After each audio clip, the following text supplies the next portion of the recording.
വളരെ മനോഹരമായ നമ്മളുടെ ഇന്നത്തെ 5:45 പ്രഭാതമാണ് ഈ കാണുന്നത്. അപ്പോൾ ഈ ഉണ്ണിയപ്പം ഉണ്ടാക്കാൻ വേണ്ടി ഞാനിവിടെ 2 കപ്പ് പച്ചരി ഇതുപോലെ ഒരു പാത്രത്തിലേക്ക് കൊടുക്കുകയാണ്. ഞാനിവിടെ ഒരു മൺചട്ടിയാണ് എടുത്തിരിക്കുന്നത്. 250 ml കപ്പിലാണ് ഞാനിവിടെ അരി എടുത്തിരിക്കുന്നത്.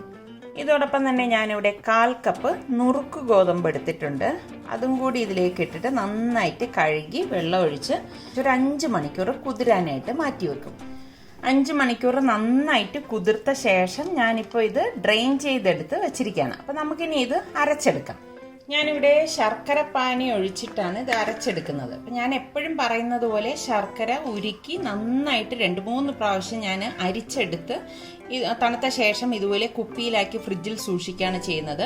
അപ്പോൾ ഈ ഒരു ശർക്കര പാനിയാണ് ഞാൻ ഇതിനായിട്ട് എടുക്കുന്നത്. അപ്പം നിങ്ങൾക്ക് ഇപ്പോൾ ഇൻസ്റ്റൻ്റായിട്ട് നിങ്ങൾ ചൂടാക്കി ശർക്കര ഉരുക്കി എടുക്കണമെങ്കിൽ അങ്ങനെ വേണമെങ്കിലും ചെയ്യാം. അപ്പം ഞാൻ എത്രയാണ് ഇതിലേക്ക് ഒഴിച്ചിട്ട് അരച്ചെടുക്കുന്നതെന്നുള്ളത് ഞാൻ അരയ്ക്കുന്ന സമയത്ത് അതിൻ്റെ കറക്റ്റ് കണക്ക് പറയാം. ഞാനിത് 2 ബാച്ചായിട്ടാണ് അരയ്ക്കാൻ പോകുന്നത്. ഇതിലേക്ക് ഞാൻ 1 ടീസ്പൂണോളം ഏലക്കാപ്പൊടിയും കൂടി ഇട്ട് കൊടുക്കണം. ഞാനിവിടെ ശർക്കര നല്ല കട്ടിക്കാണ് ഉരുക്കിയെടുത്ത് വെച്ചിരിക്കുന്നത് കേട്ടോ. ഞാനിവിടെ 1/2 കപ്പോളം നല്ല കട്ടിക്ക് ഉരുക്കിയെടുത്ത് വെച്ചിരിക്കുന്ന ശർക്കര പാനി ഇതിലേക്ക് ഒഴിച്ചിട്ട് ഇതൊന്ന് അരച്ചെടുക്കാൻ പോവാണ്. ഇനി ഇതിലേക്ക് ഞാനിവിടെ 1 നുള്ള് ഉപ്പും കൂടി ഇട്ട് കൊടുക്കണം. നമുക്കിത് നന്നായിട്ടൊന്ന് അരച്ചെടുക്കാം.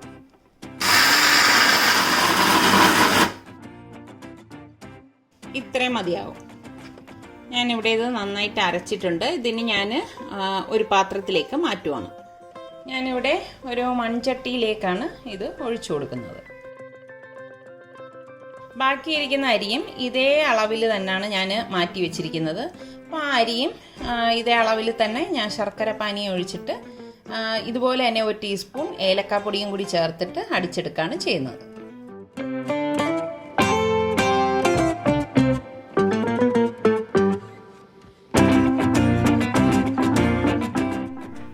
രണ്ടാമത് അടിച്ചെടുത്ത ബാച്ചും ഞാൻ ഇതിലേക്ക് ഒഴിച്ചു കൊടുക്കുകയാണ്. ഇനി ഞാൻ ഇതുപോലെ ഒരു ഹാൻഡ് വിസ്ക് എടുത്തിട്ടുണ്ട്. സ്പൂണായാലും മതി കേട്ടോ. ഞാനിവിടെ കട്ടിക്കാണ് ഇതുപോലെ അരച്ചെടുത്തിരിക്കുന്നത്.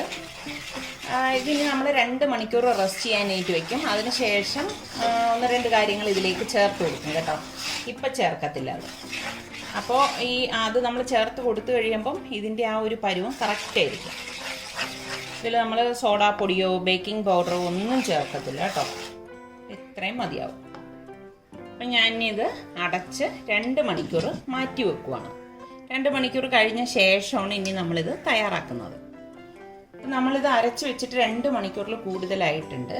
ഇതിൻ്റെ അടപ്പ് മാറ്റിയിട്ട് ഒന്നുകൂടി ഒന്ന് ഇളക്കി കൊടുക്കാം. കണ്ടോ, ഇപ്പോൾ ഇത് നല്ല കട്ടിക്കാണ് വന്നിരിക്കുന്നത്. ഇത്രയും കട്ടിയാവേണ്ട ആവശ്യമില്ല കേട്ടോ. അപ്പം ഞാൻ അതാണ് പറഞ്ഞത്, ഇതിന് ശേഷം മാത്രമേ നമ്മളിത് ലൂസാക്കി എടുക്കത്തുള്ളൂ. ഇനി ഇത് മാറ്റി വെക്കാം. അപ്പം ഈ ഉണ്ണിയപ്പത്തിൽ ചേർക്കാൻ വേണ്ടി ഞാനിവിടെ 4 പാളയംകുടം പഴമാണ് എടുത്തിരിക്കുന്നത് കേട്ടോ. ഇതൊന്ന് മിക്സിയിലിട്ട് ഒന്ന് അടിച്ചെടുക്കണം.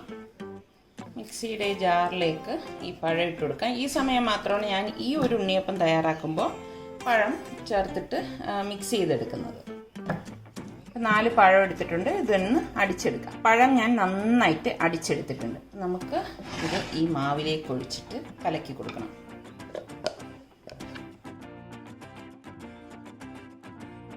പഴം ഇതുപോലെ അടിച്ചിട്ട് ചേർത്ത് മിക്സ് ചെയ്തെടുക്കുമ്പോൾ കറക്റ്റ് ആ ഒരു ബാറ്റർ പാകമായിരിക്കും കേട്ടോ. ഇപ്പം തന്നെ നിങ്ങൾക്ക് കാണാൻ പറ്റും. ഇപ്പം കണ്ടോ, കറക്റ്റ് കൺസിസ്റ്റൻസി ആയിട്ടുണ്ട്. ഇനി ഇതിലേക്ക് ഞാൻ 1 ടേബിൾ സ്പൂൺ നെയ്യും കുറച്ച് കറുത്ത എള്ളും കൂടി ഇട്ട് കൊടുക്കണം. നല്ല ഒരു ടേസ്റ്റ് കിട്ടാനാണ് നമ്മളിപ്പോൾ നെയ്യ് ചേർക്കുന്നത്. നമുക്ക് പാകത്തിനുള്ള എള്ളിട്ട് കൊടുക്കാം. ഇവിടെ കറുത്ത എള്ള് കുറച്ച് ഏകദേശം 1 ടേബിൾ സ്പൂണോളം ഇട്ടിട്ടുണ്ട്. മിക്സ് ചെയ്യാം.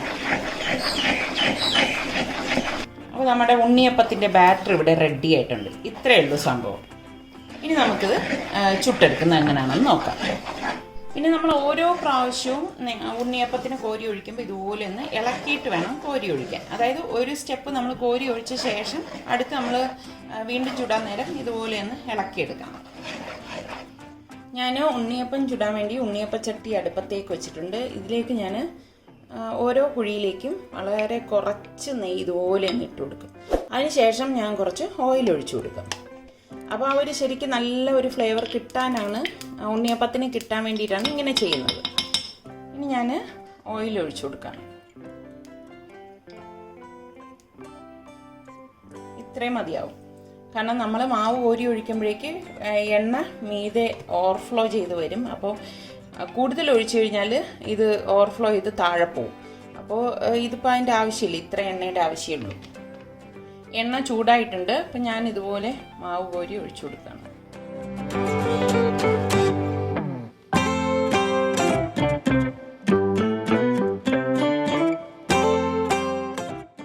ഇതുപോലെ ഒരു സൈഡ് റെഡി ആകുമ്പം പതുക്കെ ഒന്ന് മറിച്ചിട്ട് കൊടുക്കാം.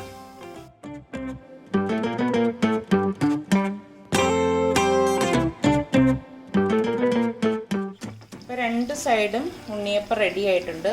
നമുക്ക് ഇനി ഇത് ഒരു സ്റ്റെയിനറിലേക്ക് മാറ്റാം.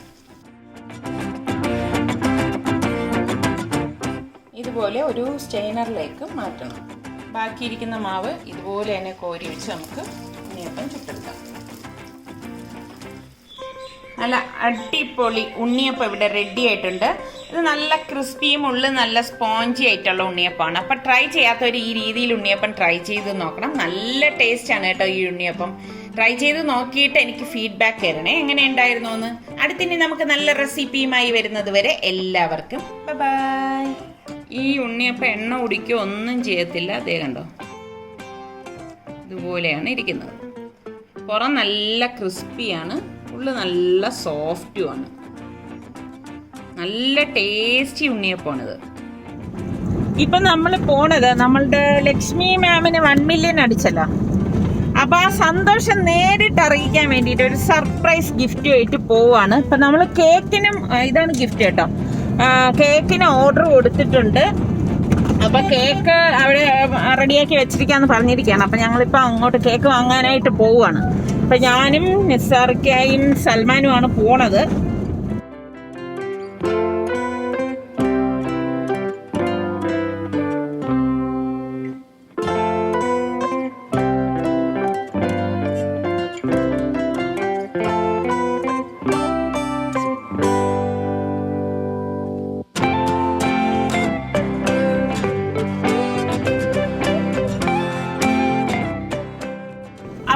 ഞങ്ങൾ പോകുന്നത് നമ്മളുടെ ഫാമിലി മാത്രമല്ല, നമ്മളുടെ ഹോൾ ഫാമിലി, അതായത് സലു കിച്ചന്റെ എല്ലാരെയും റെപ്രസെന്റേറ്റ് ചെയ്താണ്. ആ ഒരു സന്തോഷം അറിയിക്കാനാണ് നമ്മളിപ്പം ഈ ഒരു കേക്കൊക്കെ ആയിട്ട് അങ്ങോട്ടേക്ക് പോകുന്നത്. പോയിട്ട് വീഡിയോ പിടിക്കാൻ പറ്റുകയാണെങ്കിൽ തീർച്ചയായിട്ടും നിങ്ങളുമായിട്ട് ഷെയർ ചെയ്യാം.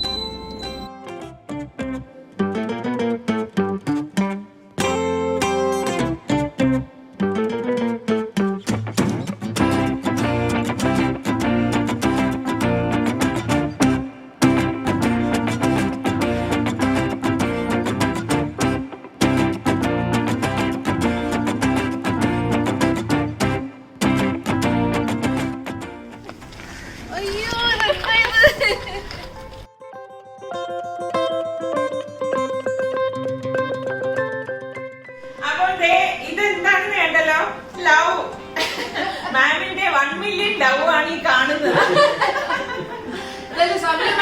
സമീറ ഇവിടെ